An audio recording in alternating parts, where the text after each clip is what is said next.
Dubai residential real estate prices have obviously increased nearly 60% since the end of 2021. So that's obviously a very big increase in itself. By now, you might have noticed in my past videos, and even if we ever had the chance to connect before, I have not really touched into the messiest, most confusing investment pocket in the city. It's the west of Dubai. I'm talking about JVC, JVT, Arjan, Furjan, sports, production, and Motor City. Now, to be fair, you cannot just throw all these zones under one tag and call them the same. Each has its own story, its own type of chaos, and its own level of sense. But there's one thing they all share, and that's exactly what we are going to dig into today. Make sure you subscribe if you care about Dubai real estate. I skip the noise and aim for them gems. West Dubai is a limbo. It's definitely not a disaster nor a gold mine. Just this strange middle ground, and if you don't break it down properly, you will get lost in this noise. So let's try to make sense of it, starting with JVC, the poster child of the West Dubai. On paper, it got everything: transaction numbers, central location, endless supply of units, schools and parks, maybe supermarkets, and even roads are decent. But here's the problem. JVC was never designed to feel premium. It was designed to absorb demand, especially after their land was sold for cheap. Too many developers in the 2008 crisis, which caused today an oversupply controversy around it. It was meant to house townhouses and villas. Yet, slowly but surely, taller and taller towers emerged, and all of that reflected to its commute time.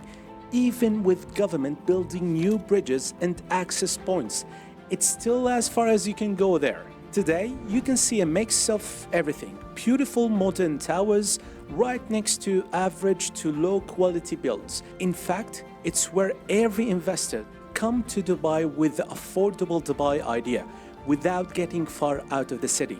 And that demand is what keeps JVC alive.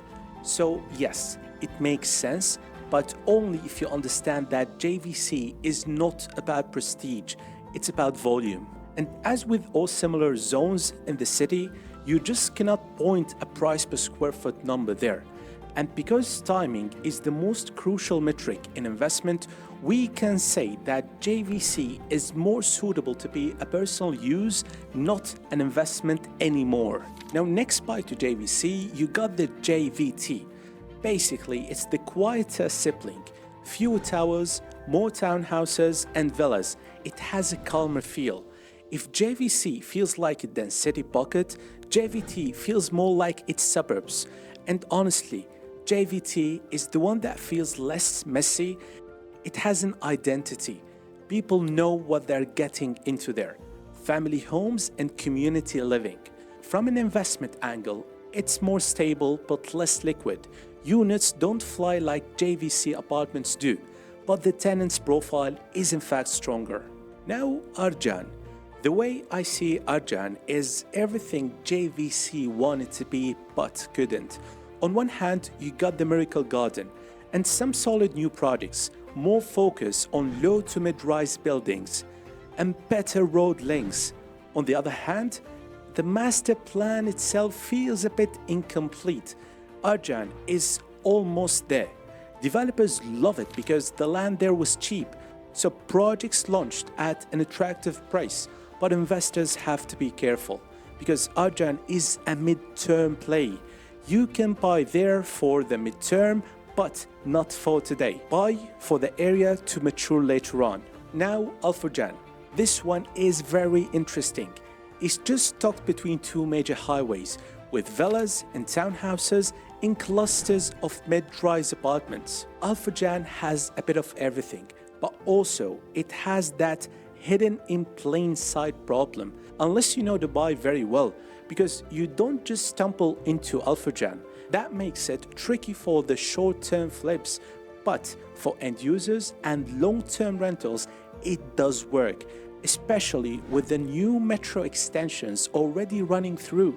and the train track that takes you directly to Abu Dhabi. Furjan is slowly getting more and more attention as the living spot of Dubai, especially with its focus on communities and harmony living. You will see a church, a mosque, and a Hindu temple all close side by side. And out of all West Dubai zones, this one feels the most mature and stable. Now let's put Sports City and Motor City together. Sports City was supposed to be this huge sports hub. And yes, it got some stadiums, you've got the golf course, but most people still see only towers, maybe decent rents, maybe prices are lower, yields are okay, but the area itself was not become as promised. Motor City has a different story, but maybe similar flavor. It was built around racing, and yes, you got the Dubai Autodrome. The boulevard there and all the villa communities around it give it a bit more luxury vibe. It's always felt more alive than its cousins in Dubai West. The residential market there was slow since there was no much supply for modern projects. But very recently, many developers noticed, and soon you will see some of the nicest looking buildings and communities coming to it. The positive part for investment there is the fact that decently sized modern units are very rare.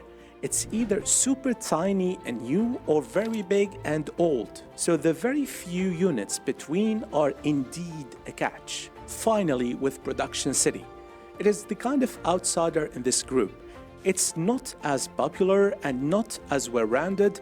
It was planned for media and production companies, but today it's just another residential and commercial mix. It has a low entry prices but even lower demand comparing to its neighbors. It honestly has just one chance to be saved, and this chance is the second phase of Jumeirah Golf Estate. It's already one of the nicest villa communities in Dubai West, and now has a fresh approach to new apartments, entertainment and commercial centers. This is a leap of faith kind of entry for investors. It definitely has a higher risk, but also a very high reward. And your investment firewall here is actually the developer name. It's the semi-government heavyweight Al Wasl. Early entry here is basically a double-digit rental yield guarantee. In summary, Dubai West is a limbo that makes sense only when you put it all together. Affordability meets endless supply. It's where investors who want an easy payment and lower entry prices keep the engine running. Some areas already found their identity, others still shaping it up. So, if you're looking at West Dubai, don't look for magic, look for sense. Ask yourself, am I buying into the liquidity? Am I buying into the future growth? Or am I just buying because of the noise? Because in this part of the city, the difference between you making a solid move or getting stuck into this limbo is just knowing how to filter all that mess. Again, I am Basel. I help smart people invest smarter. Get in touch.